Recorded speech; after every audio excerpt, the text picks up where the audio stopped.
अस्सलामुअलैकुम and welcome to my channel. आज की इस वीडियो में हम बात करेंगे थेरीज़ ऑफ लैंग्वेज लर्निंग के बारे में। इसमें कौन कौन सी थेरीज़ आती हैं और हम उनको डिस्कस करेंगे। इस वीडियो की हर थेरी के रिलेटेड मींस के फ़र्स्ट लैंग्वेज एक्विजिशन जो है, इन सब के रिलेटेड मैंने अलग अलग वीडियो यूट्यूब पे बनाकर रखी हुई है, आप उसे गो थ्रू कर सकते हैं। So first we have a first language. First language क्या होती है?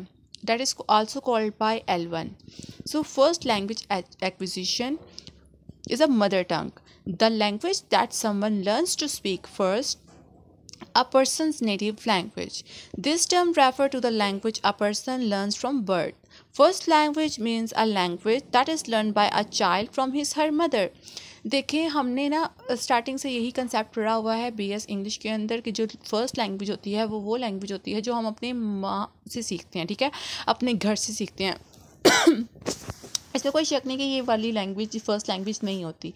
But if someone is like आप ऐसे कर सकते हैं कि अगर हमारा जो है ना रिलेटिव है वो लंदन में जाता है, ठीक है, पाकिस्तानी है, वो लंदन में जाके रहता है, तो उसका जो बच्चा पैदा होता है तो वो क्या करेगा?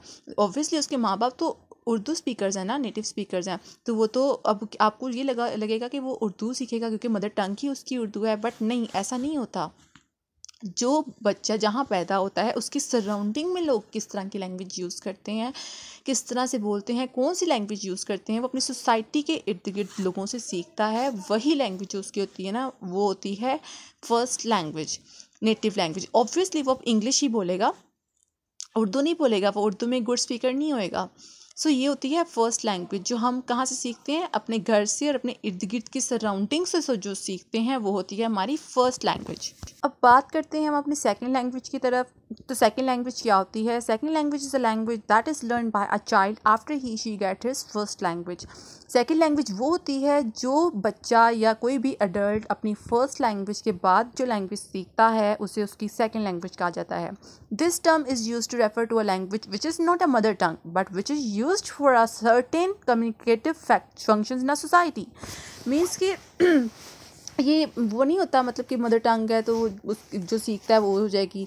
ये हम सोसाइटी से सीखते हैं, ठीक है। The second language is not only use during the school class but also use in a daily life.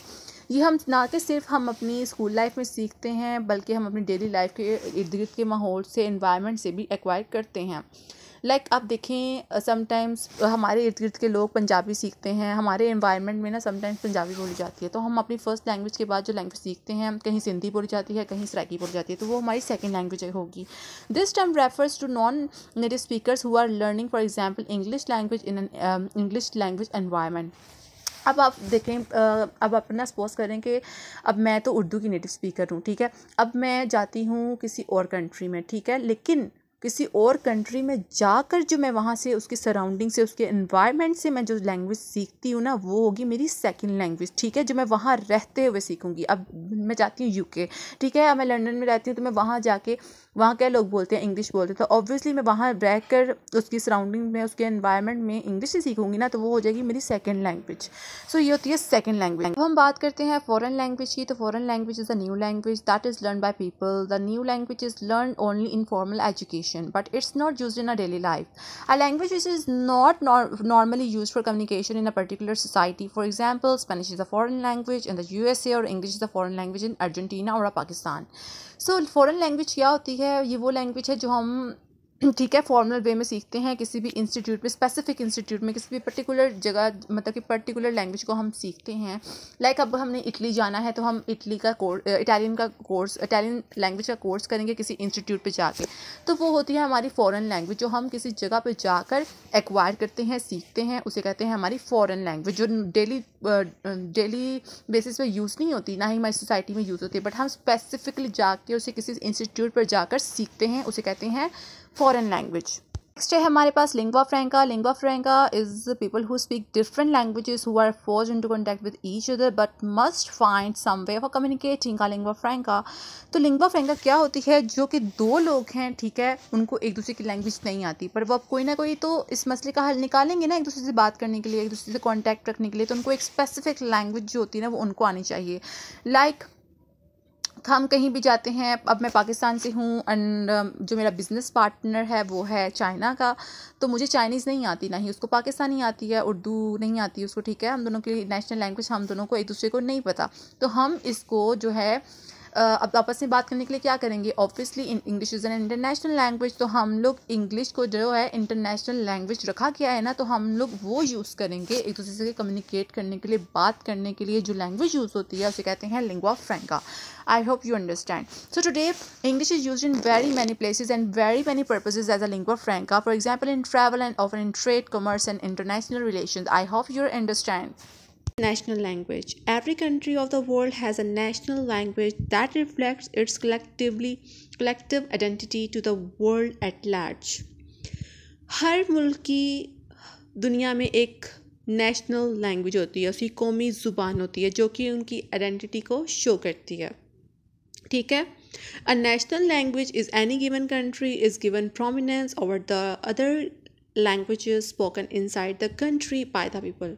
अब देखें, हर मुल्क में ना कई तरह की ज़ुबानें होती हैं। अब पाकिस्तान को देख लें बाप, पाकिस्तान में क्या है, पंजाबी है, सराइकी है, बलोची है, सिंधी है, सराइकी है, इतनी ज़्यादा लैंग्वेजेस हैं, हर तरह के लोग पाए जाते हैं। लेकिन हमारी कौमी ज़ुबान क्या है, उर्दू। उर्दू जो है वो क्यों बोली जाती है, ताकि हम लोगों से कम्युनिकेट कर सकें, अपने आइडियाज़ लोगों से शेयर कर सकें।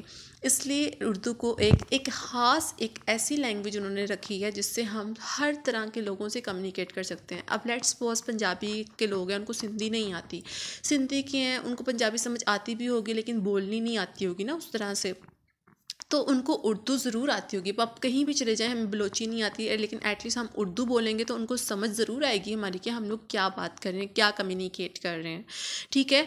इस तरह से क्या होता है कि हमें कोई ये नहीं कह सकता मैं सिंधी हूँ, मैं बलोची हूँ, मैं सराइकी हूँ, ये वो।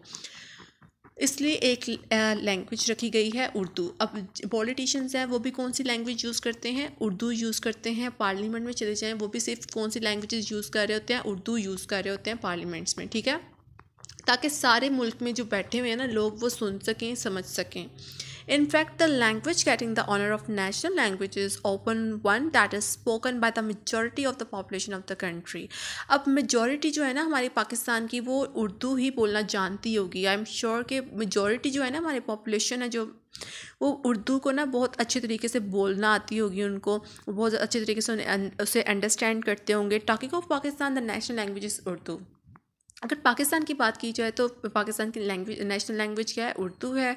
फ्रांस में जो नेशनल लैंग्वेज क्या है वो फ्रेंच है। चाइना में चाइनीज़ बोली जाती है।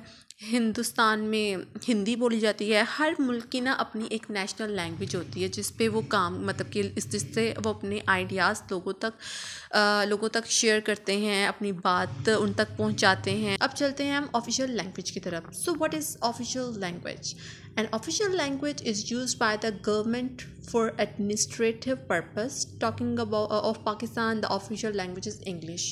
अब जैसे मैंने आपको पिछली लेक्चर में बताया था नेशनल लैंग्वेज के बारे में कि नेशनल लैंग्वेज क्या होती है, वो जो पूरी कौम के लिए ना एक वाहिद लैंग्वेज होती है जो सबके लिए ना मतलब कि कर दी जाती है कि ये हमारी कौमी ज़ुबान है, ताकि आप कहीं भी जाएं, मुल्क के किसी भी कोने में जाएं तो आप लोगों को एटलीस्ट दूसरी ज़ुबानों को छोड़कर एटलीस्ट आपको उर्दू आनी चाहिए।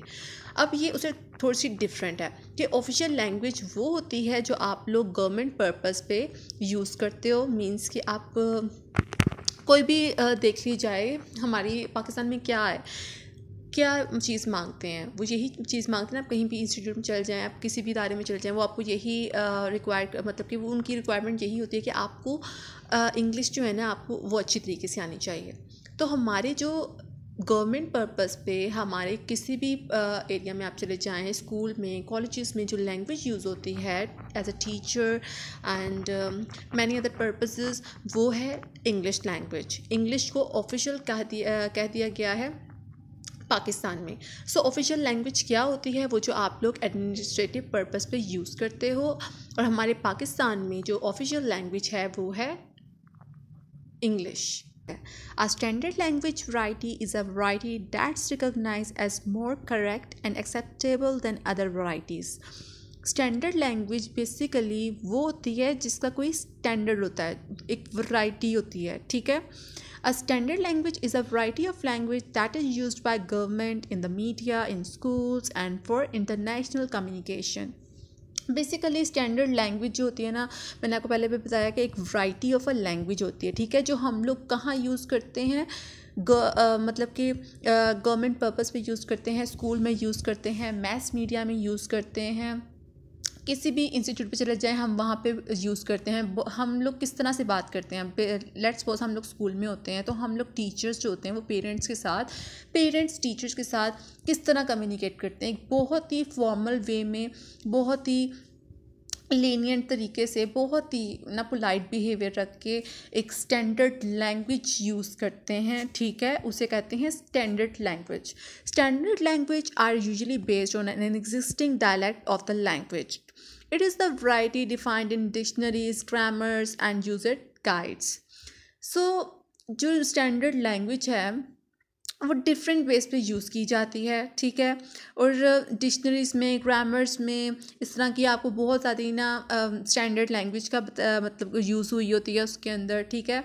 तो बेसिकली स्टैंडर्ड लैंग्वेज यही होती है कि जो हम लोग गवर्नमेंट पर्पस पे या स्कूल्स कॉलेजेस में, मैस मीडिया में और भी बहुत सारी जगहें, इंस्टीट्यूट्स हैं जहाँ पे हम लोग बहुत ही फॉर्मल वे में बात करते हैं, तो वो होती है स्टैंडर्ड लैंग्वेज, जिसका कोई एक स्टैंडर्ड होता है, ठीक है। So I hope you understand the threads of language learning. अगर आपका इससे रिगार्डिंग कोई भी क्वेश्चन है आप कमेंट सेक्शन में पूछ सकते हैं। And thanks for watching.